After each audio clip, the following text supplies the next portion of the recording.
یہاں علماء کرام بیٹھے ہیں، یہ جانتے ہیں قرآن و حدیث میں بعض مرتبہ آدھا مضمون بیان کیا جاتا ہے اور آدھا فہم سامع پر اعتماد کر کے چھوڑ دیا جاتا ہے، لوگوں پر اعتماد کر کے چھوڑ دیتے ہیں۔ اس حدیث میں آدھا مضمون ہے کہ جس سے بھی محبت کرو اللہ کے لیے، اور باقی آدھا مضمون جس سے بھی نفرت کرو اللہ کے لیے، یہ اعتماد لوگوں پر کر کے چھوڑ دیا۔ دیکھو آپ حضرات نے یہ بات پڑھی ہے کہ جب مردہ قبر میں رکھا جاتا ہے تو دو فرشتے آتے ہیں سوال جواب کرنے کے لیے۔ کیا نام ہے ان کے؟ منکر نکیر۔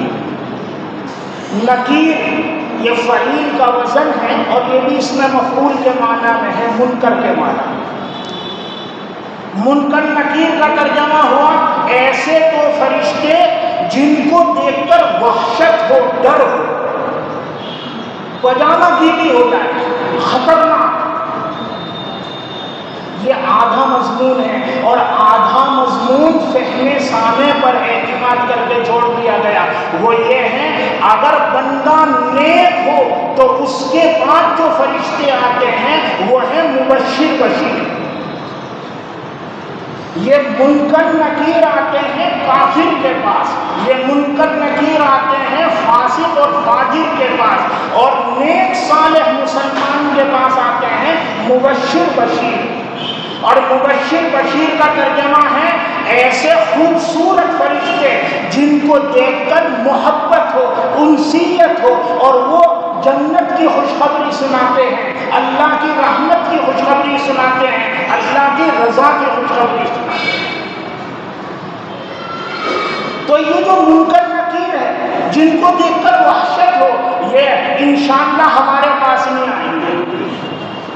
یہ تو کافروں کے پاس آتے ہیں، مسلمانوں کے پاس آنے والے فرشتے مبشر بشیر ہیں۔ ان کو دیکھ کر تو بندے کو انسیت ہو جاتی ہے، محبت ہو جاتی ہے، اطمینان ہوتا ہے۔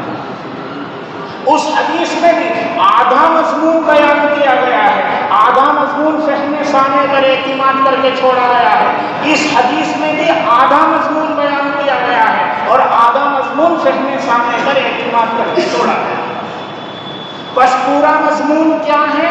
جس سے محبت کرو اللہ کے لیے کرو، اور جس سے نفرت کرو اللہ کے لیے۔ اپنی ذات کے لیے نہ کسی سے محبت، اپنی ذات کے لیے نہ کسی سے نفرت۔ اولاد سے محبت ہے ہمیں، ماں باپ سے محبت ہے ہمیں، اس نیت سے محبت کرنی ہے کہ ہمیں اللہ کے رسول نے حکم دیا ہے ماں باپ سے محبت کرنے کا، اولاد سے محبت کرنے کا۔ اور اولاد نماز نہیں پڑھتی، ہم بار بار سمجھاتے ہیں نماز نہیں پڑھتی، تو ہمیں برا لگے گا کہ یہ جو برا لگا ہے، یہ جو نفرت ہے، یہ بھی کس وجہ سے کرنی ہے کہ یہ اللہ کے رسول کے احکام کا باغی ہے، اس لیے نفرت کرنی ہے۔ اپنی ذات کے لیے نہ محبت، اپنی ذات کے لیے نہ نفرت۔ ابو داؤد شریف میں حدیث ہے، رسول اللہ صلی اللہ علیہ وسلم نے فرمایا من احب للہ وابغض للہ ومنع للہ وعطا للہ فقد استکمل الایمان۔ جس نے اللہ کے لیے محبت کی، اللہ کے لیے نفرت کی، اللہ کے لیے دیا، اللہ کے لیے روکا، وہ کامل مسلمان ہے۔ ہم بچوں پر خرچ کر رہے ہیں، کیوں؟ ہمیں اللہ نے اور اللہ کے رسول نے حکم دیا۔ بچہ ہم سے مانگتا ہے، کیوں؟ اسے دوستوں کے ساتھ فلم میں جانا ہے، بس ہم نے اس کو پیسے نہیں دیے، یہ ہم نے روکا، کیوں؟ تاکہ وہ گناہ کے کام میں شریک نہ ہو، یہ اللہ کے لیے ہم نے روکا۔ ہمارا دینا بھی اللہ کے لیے، ہمارا روکنا بھی اللہ کے لیے، ہماری محبت کرنا بھی اللہ کے لیے، ہماری نفرت کرنا بھی اللہ کے لیے۔ یہ جذبہ اگر ہمارے اندر پیدا ہو جائے تو یہ دوسری بات ہے جس کی وجہ سے ہمیں ایمان کا مزہ آئے۔ تین 3 کام کرنے تھے. اس میں سے دوسرا کام کیا ہوا کہ ہماری عادت کیا بننی ہے کہ ہماری اپنی ذات کے لیے کوئی کام ہے. ہم اپنی ذات سے محبت کریں اللہ کی، بیوی بچوں سے، آس پڑوس سے، دوسرے لوگوں سے محبت کریں اللہ کی. اور کسی سے اگر ہمیں نفرت ہو تو اپنی وجہ سے نہیں ہونی چاہیے، اپنی ذات کی وجہ سے نہیں ہونی چاہیے، اللہ کے لیے ہونی چاہیے. ہم کسی پر خرچ کریں اللہ کی رضا جوئی کے لیے خرچ کریں. اگر کسی سے روکیں وہ بھی اللہ کی رضا جوئی کے لیے روکیں. اگر یہ 4 باتیں ہم نے پیدا کر لی اپنے اندر، حضور اکرم صلی اللہ علیہ وسلم فرما رہے ہیں فقد استکمل الایمان، اس کا ایمان مکمل. اب یہ تیسری بات ہے اور آخری بات ہے، اس پر میں اپنی بات کو ختم کروں گا. لمبی بات ہو گئی ہے، آپ حضرات بھی تھک گئے ہوں گے. آخری بات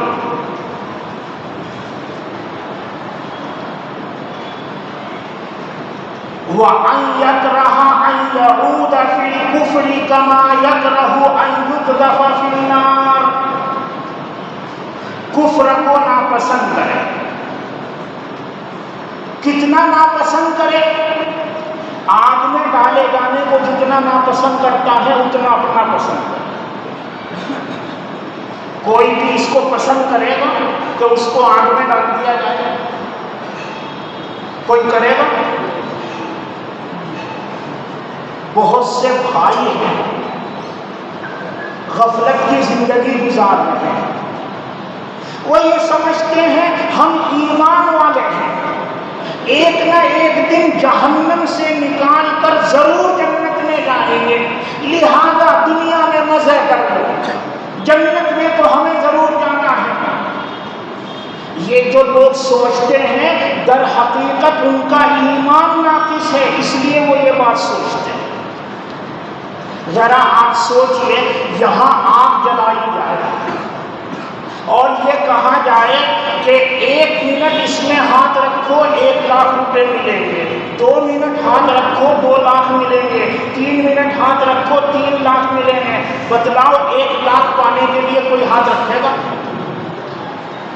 جبکہ مال سے انسان کو انتہائی محبت ہوتی ہے. کہاوت ہے چمڑی جائے مگر دمڑی نہ جائے. آدمی جان دے سکتا ہے مگر مال دینے کو تیار نہیں ہوتا. 1 لاکھ روپے 1 منٹ کے، 2 لاکھ روپے 2 منٹ کے، 3 لاکھ روپے 3 منٹ کے. ذرا کوئی ہاتھ رکھے گا؟ کیوں نہیں رکھے گا؟ یہاں یقین ہے کہ 1 منٹ میں تو کچھ کا کچھ ہو جائے گا. یہاں یقین نہیں رکھے گا اور اللہ کے رسول کی باتوں پر یقین نہیں ہے، اس لیے تعویلیں کرتا ہے کہ ارے چند دن جہنم میں جانا پڑا تو چلے جائیں گے، کیا پریشانی ہے، بالآخر جائیں گے تو جنت ہے. میرے پیاروں کے آخر کا تو مسئلہ بعد میں آئے گا، پہلے تو یہ عالم برزخ ہے، کتنی لمبی ہے معلوم نہیں، اپنے برے اعمال کو یہاں بھگتنا ہوگا. پھر اس کے بعد عالم حشر ہے جو 50,000 سال کے برابر ہے، وہاں برے اعمال کو بھگتنا ہوگا. اور پھر جہنم جو 70 گنا سر کے بیچ میں انڈے کی طرح بہت سارے بال اور بیچ میں سے گنجا ہو گیا سائیکلوں میں سے، وہ تو بھائیوں دیکھنے میں بھی برا لگتا ہے. مگر چونکہ ہماری نوجوان نسل ان فلمی ہیروز کی کاپی کرتی ہے، ان کی کرکٹروں کی کاپی کرتی ہے، تو کوئی اس طرح آیا تو ساتھ کے سارے اسی طرح بن گئے اور عجیب عجیب قسم کے ہیئر اسٹائل رکھتے ہیں. یاد رکھو یہ حرام ہے. یہ جو نئے نئے ہیئر اسٹائل چل رہے ہیں جس میں انسان برا بھی لگتا ہے، یہ جائز ہی نہیں ہے. حضور اکرم صلی اللہ علیہ وسلم نے ایسا بچہ دیکھا تھا تو اس کے ماں باپ کو بلا کر حکم دیا تھا کہ سارے بال منڈواؤ یا سارے رکھو، بعض منڈوا دینا اور بعض رکھنا اس کی اجازت نہیں تھی. تو ہمیں اللہ کے فضل سے حضور کی محبت تو بہت ہے، مگر عمل کا جب درجہ آتا ہے تو ہم ڈھیلے پڑتے ہیں. حالانکہ محبوب کی ہر چیز محبوب ہونی چاہیے۔ حضرت انس رضی اللہ تعالیٰ عنہ فرماتے ہیں، ابو داؤد میں حدیث ہے، ترمذی میں بھی حدیث ہے، حضرت انس رضی اللہ تعالیٰ عنہ فرماتے ہیں مجھے لوکی کدو اچھی نہیں لگتی تھی، پسند نہیں تھی، مگر ایک مرتبہ میں نے رسول اللہ صلی اللہ علیہ وسلم کو دیکھا بہت شوق سے کدو تناول فرما رہے ہیں، پلیٹ میں پیالے میں کدو کے قطرے ڈھونڈ ڈھونڈ کر کھا رہے ہیں۔ حضرت انس کہتے ہیں فلا ازال احبہ، اس دن سے میری لوکی سے کدو سے محبت کرنے لگا۔ کیوں؟ میرا محبوب لوکی کو پسند کرتا ہے، تو محبوب کی تو ہر چیز محبوب ہوتی ہے، بس مجھے بھی لوکی پسند آتے ہیں۔ بجائے اس کے کہ ہم ان دنیا داروں کو کاپی کریں، اس سے بہتر ہے ہم رسول اللہ صلی اللہ علیہ وسلم کو کاپی کریں۔ لقد کان لکم فی رسول اللہ اسوۃ حسنہ، نبی اکرم صلی اللہ تعالی علیہ وسلم کی حیات طیبہ میں تمہارے لیے بہترین نمونے عمل رکھا گیا ہے۔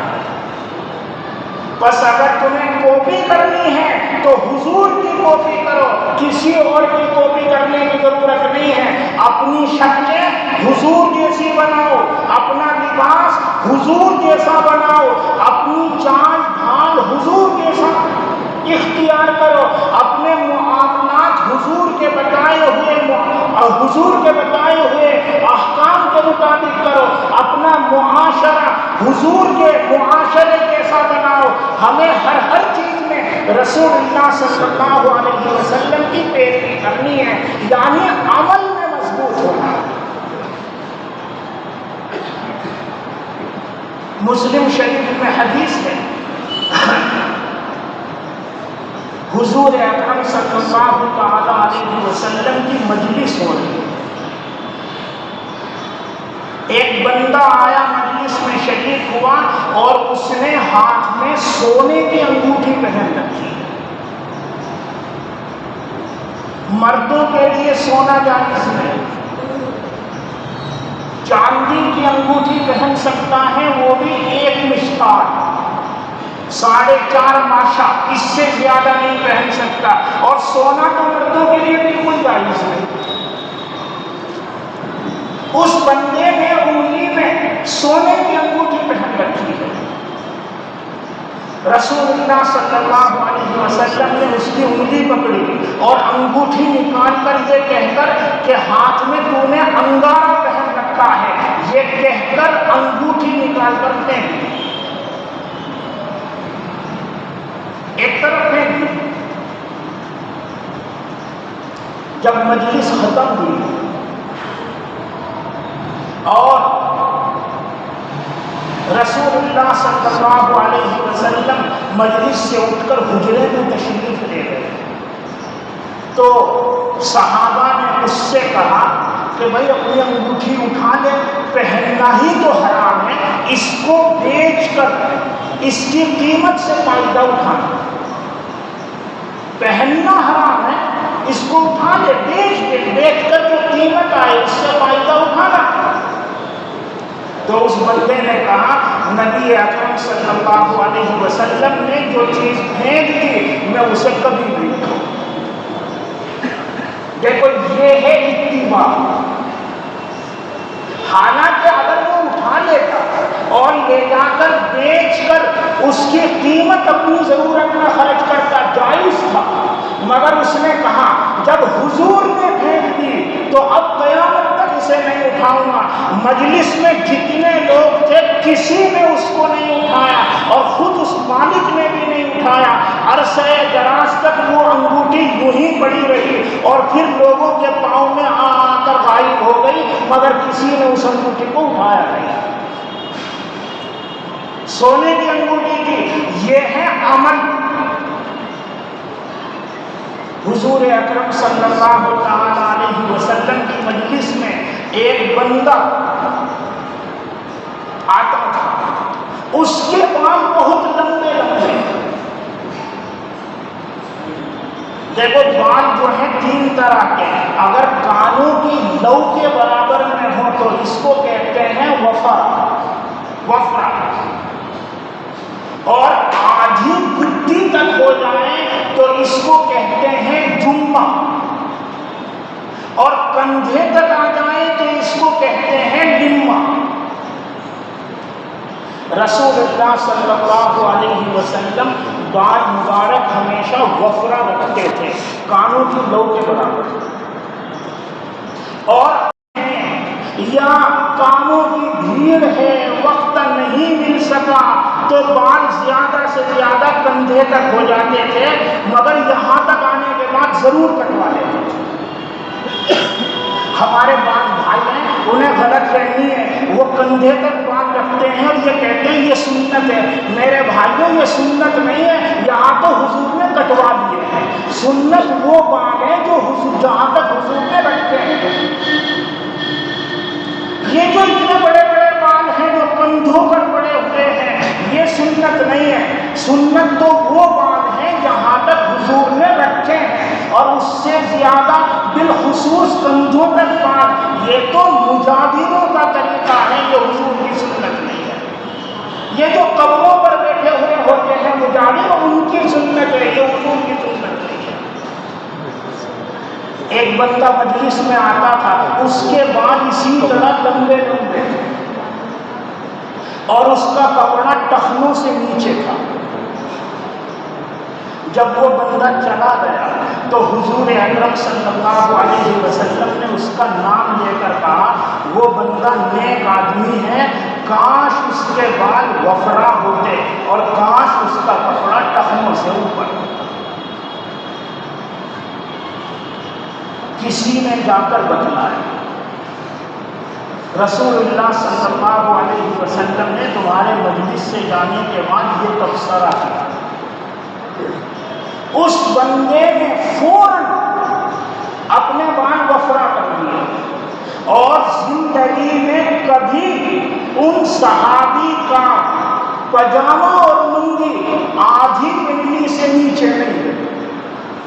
ہمیشہ آدھی پنڈلی کے قریب رکھتے تھے، اس سے نیچے انہوں نے کپڑا رکھا ہی نہیں. یہ مشکات شریف میں حدیث ہے، میں سنا رہا. دیکھو اس کا نام ہے عمل. حضور اکرم صلی اللہ تعالی علیہ وسلم نے براہ راستہ نہیں کہا، ڈائریکٹ نہیں کہا، مگر خبر پہنچ گئی، حضور کی خواہش پہنچ گئی، حضور کی اطلاع پہنچ گئی، فوراً اپنے حلیے کو چینج کر دیا. بس یہاں ہمیں مضبوط ہونا ہے. لہذا میرے بھائیوں، اللہ نے اپنے فضل و کرم سے حضور اکرم صلی اللہ علیہ وسلم کی محبت کو ہمارے قلوب میں وجیت فرما دی، مگر ہم عمل میں کمزور ہیں. اس جگہ ہمیں توجہ دینی ہے اور اپنے اعمال کو حضور کی منشا کے مطابق کرنے ہیں، حضور کی ہدایات کے مطابق کرنے ہیں. اللہ تعالیٰ فرماتے ہیں قُلْ إِن كُنتُمْ تُحِبُّونَ اللَّهَ فَاتَّبِعُونِي يُحْبِبْكُمُ اللَّهُ. اگر تم چاہتے ہو کہ اللہ تم سے محبت کریں تو میری پیروی کرو، میری زندگی کو اپنے لیے آئیڈیل بناؤ، میرے نمونے کو اختیار کرو. اگر تم میرے احکام کو مانو گے، میری زندگی کے مطابق زندگی گزارو گے تو اللہ تم سے محبت کر لے گا.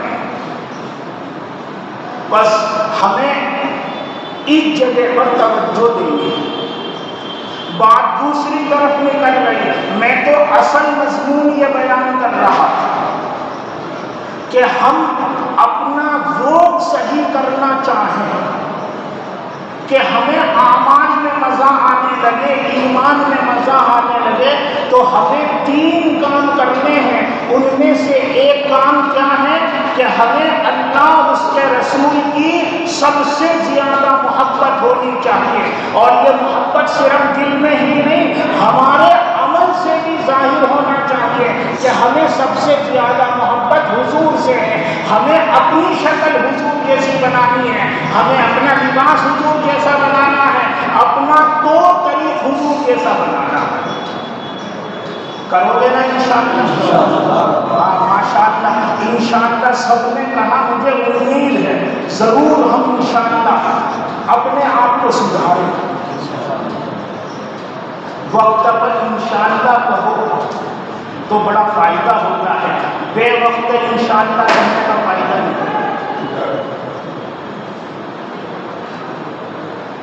تھوڑا سا قصہ سنا دوں ویسے، ایک چودھری صاحب بازار جا رہے ہیں، بھینس خریدنے ہیں، راستے میں امام صاحب مل گئے، مولوی صاحب مل گئے، چودھری صاحب کہاں جا رہے ہیں کہ بھینس خریدنے۔ اچھا بھائی، انشاءاللہ کہتے ہیں، انشاءاللہ کہنے کی کیا ضرورت ہے؟ انشاءاللہ کا تو ترجمہ ہے اگر اللہ نے چاہا۔ اللہ چاہے یا نہ چاہے میں تو بھینس خرید ہی لاؤں گا، لیکن جیب میں پیسے، انشاءاللہ کہنے کی کیا ضرورت ہے؟ انشاءاللہ نہیں کہا۔ بازار میں پہنچے، پیٹھ میں یہاں وہاں پھر سے دیکھی، ایک بھینس پسند آئی، سودا طے ہوا، بھاؤ تاؤ ہوا۔ بازار میں جیب کی خدمت کرنے والے بھی بہت ہوتے ہیں، کسی نے جیب کی خدمت کر دی، چودھری صاحب کو پتہ بھی نہیں چلا۔ بھاؤ تاؤ ہونے کے بعد، سودا طے ہونے کے بعد، پیسے دینے کی غرض سے جیب میں ہاتھ ڈالا تو پتہ چلا سب ختم ہے۔ اب منہ لٹکائے ہوئے گھر آ رہے ہیں، پھر اتفاق سے وہی مولوی صاحب مل گئے، ارے چودھری صاحب کیا ہوا، بھینس نہیں لائے؟ تو حضرت رپورٹ دیتے ہیں، چودھری صاحب رپورٹ کہ میں بازار گیا انشاءاللہ، میں نے بھینسیں دیکھی انشاءاللہ، مجھے ایک بھینس پسند آئی انشاءاللہ، میں نے بھاؤ تاؤ کیا انشاءاللہ، سودا پڑ گیا انشاءاللہ، پیسے دینے کے لیے جیب میں ہاتھ ڈالا انشاءاللہ تو پتہ چلا جیب کٹ گئی انشاءاللہ۔ اب انشاءاللہ کی لڑی لگا تو انشاءاللہ سچے دل سے کہنا اور وقت پر کہنا ہے۔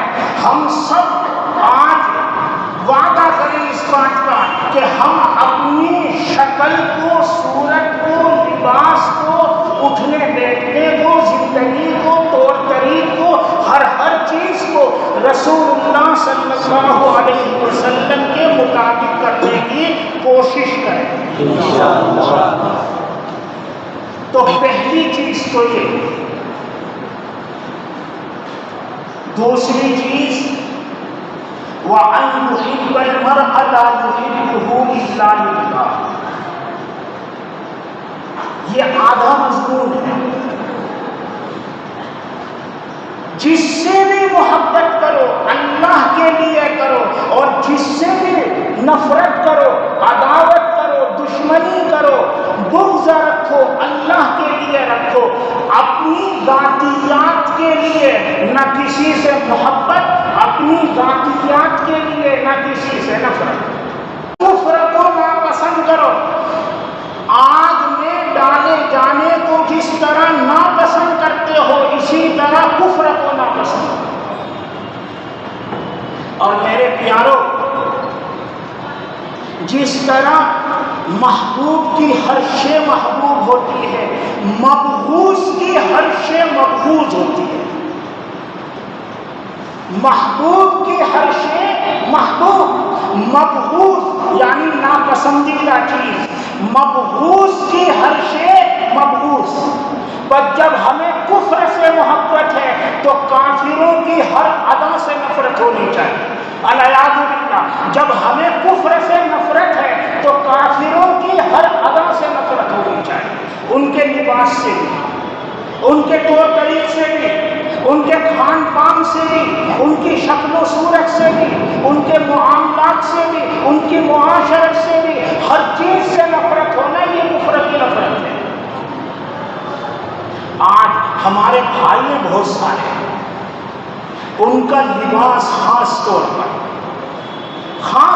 پر لباس، بتلاؤ یہ جو ہمارے بھائی آج کل لباس پہن رہے ہیں، پینٹ پہن لی اور بنیان پہن کر آ گئے آستین والے، بتلاؤ مسلمان یہ لباس پہنتے ہیں یا یہ کافروں کا لباس؟